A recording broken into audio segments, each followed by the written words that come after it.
Welcome back. Today's video is going to be my eyeshadow palette wish list. I'm very excited for this video. I have been on a low buy all year if you've been watching my channel.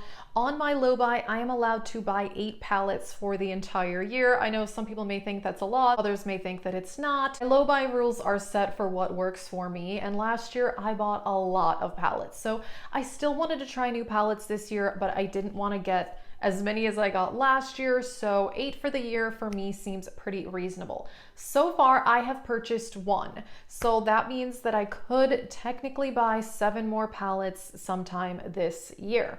So I have a wish list of things that I'm kind of pondering. Some I'm waiting for a sale, some I'm not really certain that I want to buy them at all. And actually, after I made this list, I've kind of talked myself out of a couple of these, but I will share that in this video. Let us know what's on your wish list and let's get into it. One of my favorite eyeshadow formulas is BH Cosmetics, and there are some palettes from them that I have considered. I'm not certain. Now, the first on the list is the BH Smitten in Switzerland palette. This one is available at Ulta also. It is so beautiful. There's greens, orange, purple in it. It looks really, really nice. There are a few colors that look kind of similar to the Beautiful in Barcelona palette, which I do own that one already.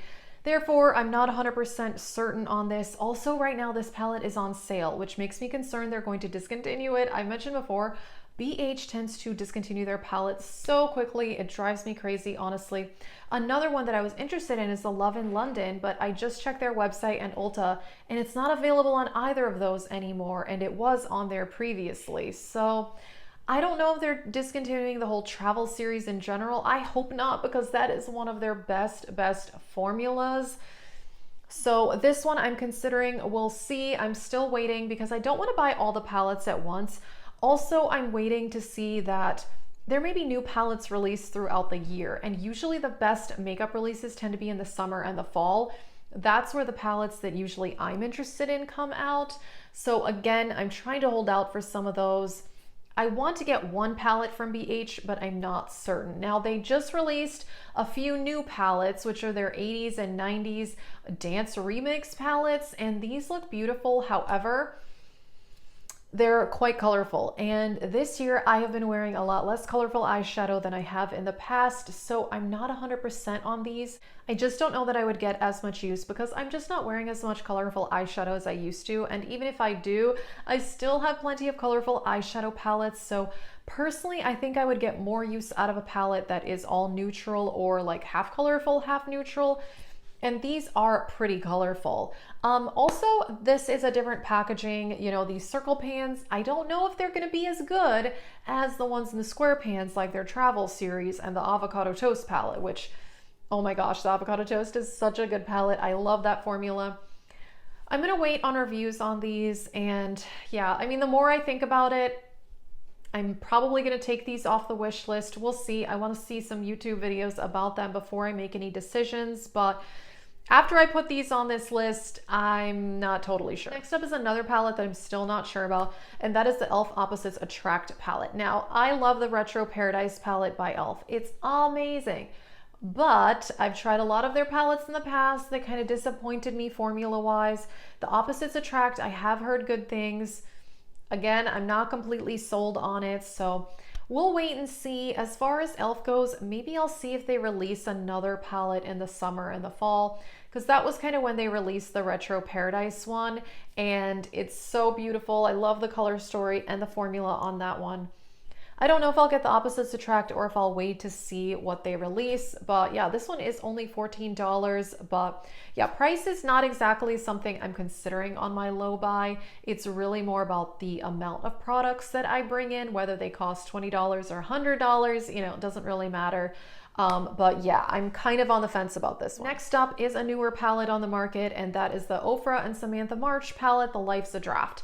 And this is really, really pretty. When I saw it, I definitely was interested. There are also face products in this one. I mentioned in a recent video, palettes I would never buy video, that I don't love the combo of eyeshadow with Chic products. I prefer to keep it separate, but I really like the Ofra formula. I really like their eyeshadow formula and also their Chic products. So I wouldn't mind that. So far what I've seen, the reviews of this palette are very, very good. And the highlighter and the cheek products in particular, people did really, really enjoy. And these pinky mauve colors are just really, really nice looking. I mean, I'm sure I have these in my collection. I mean, obviously I have all these colors in my collection because I own 90 eyeshadow palettes, so none of these would really be that unique. But I think this is a palette I would get use out of. It is currently out of stock on the Ulta website.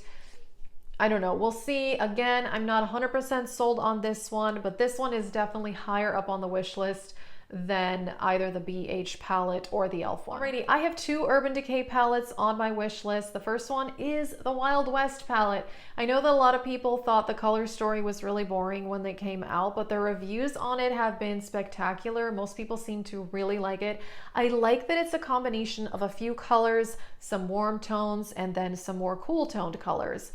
I think it's a nice combo, and I think this looks like a really versatile palette, and I know I like the Urban Decay formula because I do love the Naked Reloaded and the Naked Honey palette. I have those and they are fantastic. So if this palette is as good as either of those, I am definitely interested. I'm also interested in the Ultraviolet. Now, the reviews are not as good on the Ultraviolet. I did ask you guys on Instagram, and several people said that the Ultraviolet was not as good as the other Urban Decay palettes formula-wise, but if you guys said that it was really, really good, so I'm not really sure. I watch Andrea Mattiano, and she and I seem to have very similar taste in eyeshadow, and she did like both of these palettes, so that kind of pushed me more into getting them. Clearly, I have a thing for Urban Decay lately because the only palette I've even bought this whole year is the Stoned Vibes, and now I kind of want to wait to get these on sale though. Right now, the Ultraviolet is on sale on the Urban Decay website, and the same thing happened with the Stoned Vibes palette like a month and a half ago. And then it did go on sale on Ulta and Sephora. So I'm kind of waiting for that because I would rather, you know, get some Ulta points from ordering it there. So I'm going to wait it out and see if it goes on sale at Ulta. Same with the Wild West. The Wild West is still new, so I don't think it's going to go on sale just yet, but I'm gonna try to get these 50% off. That is my goal. These are probably the two that I am most sold on this entire wish list. I just wanna wait to get them on sale. This next palette has been on my wish list ever since it came out, but I kind of think I'm gonna take it off the wish list because I actually saw it in person yesterday, but I'll still mention it here because I'm still thinking about it. That is the Artist Couture Supreme Nudes. This palette has very good reviews. Everybody seems to love this formula and the colors are beautiful. Now it's mostly warm neutrals with this like hunter green type colors in it. And I actually was at Sephora yesterday. I recently posted a haul, by the way. I'll link that if you want to see that. I didn't actually get makeup. I got skincare and hair care, but they had this Artist Couture palette. And I think in person, it didn't look as exciting to me as it did online. Now, again, I don't know. I haven't used it. I'm not sure, but seeing it in person made me less excited about it, which honestly is a good thing. I mean, the less palettes I buy, great. And then also the colors reminded me a lot of the Metropolis palette. The Metropolis palette is currently in my makeup capsule for the month, and there's a lot of similar shades. So yeah, I'm not sure about this one anymore. After I saw it, I thought, I have these colors. I'm sure the formula is great because people really rave about it. So this is one I might get, I might not, I'm not sure. If you have it, let me know. Actually, and if you also have Metropolis, I'd be curious if the colors are as similar as they looked to me. It's sometimes hard to tell, I mean, until you have, you know, both things in your hands, if it's really, really that similar. But yeah, I'm still on the fence, although yeah, the reviews are really good on this one. Alrighty, and last up on the wish list is the Sigma Warm Neutrals palette. This one's been out for a while. It's been on my wish list ever since it came out, sometime last year. I don't even remember. It's a lot of burgundies, dark browns. Ooh, this one is pretty. This one, I think this one and the Urban Decay are at the top of the wish list, honestly. Also, this is one I want to get on sale. Now, Sigma did recently have a sale, I think 30% off on their website. I do have the Untamed palette and also the Enchanted palette. I really like the Sigma formula. However, I think $50 for their eyeshadow palettes. I just think it's overpriced. So I would want to wait to get either 30 or 40% off. So I'm going to wait and see. They usually have sales every couple months. And the Untamed, I think that one I got 40% off Black Friday last year. So I thought that was a really good deal. So if I could get this 30 or 40% off, I think I would definitely get this one. I definitely have these colors in my collection, but it's a little bit more interesting than some of these other palettes.